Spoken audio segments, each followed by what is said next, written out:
गोथार बाथौ सानाव नैबे मोनसे जायगानिफ्राय आं गासैबो बर' माहारिजों लोगोसे जोंनि रायजो राजा फरायसालिनि गासैबो रायजो राजा फरायसुला फरायसुलि बिदा फंबाय आदा बाजै गासैखौबो आङो इसोरनि सेराव आर'ज गाबो जाहाथे आफा इसोर बोराइ बाथौआ जोंखौ बयखौबो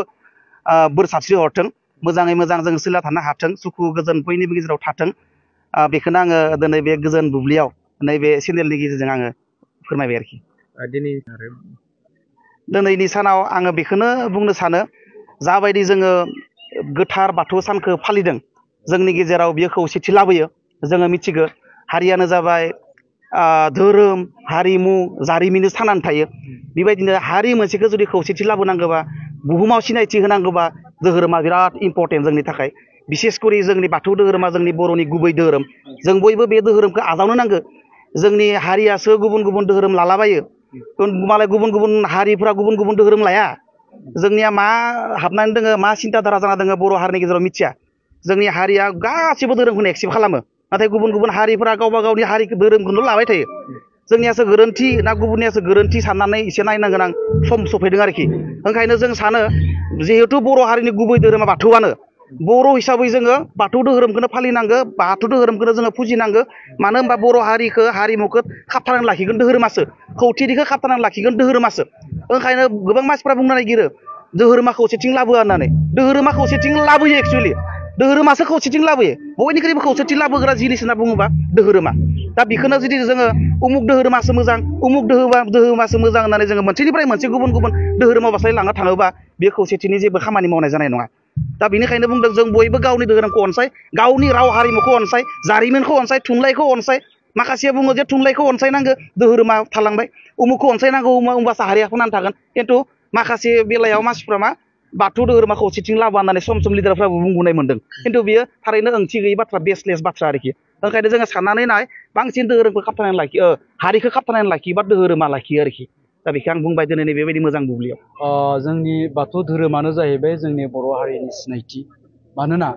बाथौ धोरोमावनो जोंनि बर'फोरनि आसार खान्थि गासिबो हाबजोबनानै दं जोंनि बर'फोरनि हारिमु जों माबायदि थायो माबायदि जायो माबायदि लोङो बेबो मोनफ्रोमबो बिथिङानो जोंनि बाथौ धोरोमावनो हाबसोनानै दङ दा बेखायनो जों बुंगोन जे बाथौ धोरोमा जोंनि बर' हारिनि सिनायथि बे जोंनि बाथौ धोरोमखौ बेखायनो जोङो फेहेरनांगौ फोसाबनांगौनि थाखाय गोबां खामानि दङ दिनै बिथांमोननि गामियावल' नङा बे जायगासिम फैनायाव गोबां बे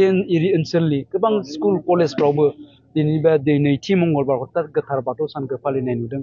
गोबां सेंग्रा सिख्लाफोर फरायसाफ्रा स्कुल कलेजाव फालिदों बे थारैनो खोब मोजां जादों मानोना जोंनि लाइमोनफोरखौ जोङो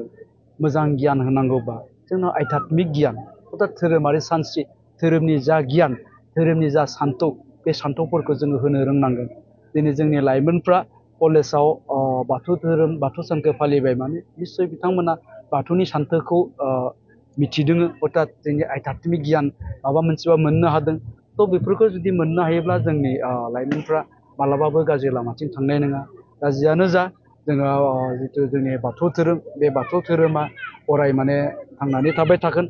आरो जोंनि बे बाथौ धोरोमा दुलाराय बर' हारियावनो फोसावजाथों आं बेखौनो आसा खालामबाय आरो बे बाथौ धोरोमनि गेजेरजोंनो बुहुमाव आरोबाव जों जाहाथे जोंनि बर'नि सिनायथिखौ गुवारसिनै होनो हायो आं बेखौबो आसा खालामो जिहेतु आसामाव दिनै हलिडे हिसाबै मोननो हानाय बाथौ धोरोमखौ बे समाव दिनैनि नैबे बाथौ सानखौ जिथु आसाम सरकारा बन्द'नि सान हिसाबै फोसावनाया खोब गोग्गाथाव बाथ्रा मानोना बे गोथार बाथौ सानखौ बन्द'नि सान हिसाबै फोसावनाय लोगो लोगो बे जोंनि धोरोमखौ सनमान होनायल' नंलिया जोंनि धोरोमखौ जोङो गुबुननो मिथिहोनायबो जादों दा बिनि ओंथियानो जाबाय आसामाव जेसेबांखिनि जाथि जन'गस्थिफोर दं बा आसामाव थानाय गुबुन गुबुन हादोरनियानो होन बा गुबुन गुबुन रायजोनियानो होन दिनैनि दिनाव बेखौनो मिथिदों जे दिनै मानि बन्द' दिनै गोथार बाथौ सान बे बाथौआ सोरनि धोरोम बर'फोरनि धोरोम बिनि ओंथियानो जाबाय बाथौ धोरोमखौबो फोसावनाय जादों आरो बेजों लोगोसे जोंनि बाथौ धोरोमखौ सनमान होनाय जादों दा बिनि थाखाय आं आसाम सरकारनिसिम रोजा रोजा साबायखर बावहरबाय धोरोमनि बेलायाव बुङोब्ला बर'आ गोबां धोरोमाव हाबनानै दङ बे बेलायाव मा बुङो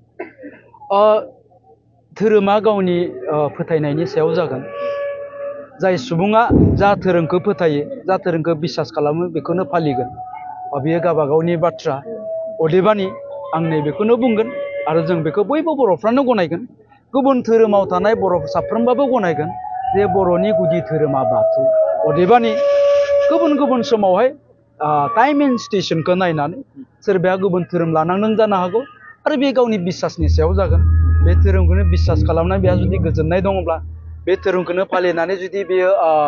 गावखौ माने गावनि न'खरखौ फोसाबनाय बायदि मोनदोंबा बा फोसाबनो हादोंब्ला बेयो गावबा गावनि बाथ्रा जागोन अदेबानि फिन खनसे बुंबावगोन जोंनि बर'फोरनि गुदि धोरोमा जाहैबाय बाथौ धोरोम आरो बाथौ धोरोमानो जोंनि बर' हारिनि सिनायथि।